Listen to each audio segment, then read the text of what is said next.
কী হলো? তোকে আমি যখন বললাম বলটা নিয়ে খেল, তুই লাইট জ্বলতে ভয় পেলি কেন?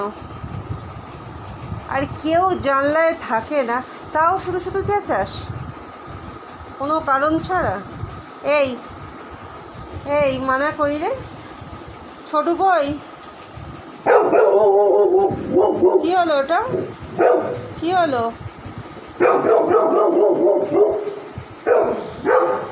এ যখন আসবে চেঁচানো। চ খাবি? আয় দেখ, এই দেখ।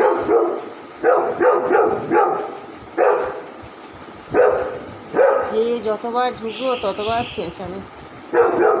সকাল থেকে ও ঘরে থেকে বেরোয়নি, ঘুমিয়ে পড়েছিল ঠান্ডাতে। আয় চ খাবি না? চ না না, এবার দরজার কাছে যাচ্ছে চেঁচানো। কে এসছে? কে এসছে? চেঁচাচ্ছিস যে? চল দেখি কেউ আছে কিনা। সর, তুই তো চেঁচালি। দেখ কে আছে। কেউ আছে? কে আছে এখানেতে? কে আছে? কেউ নেই, তাও চেঁচা।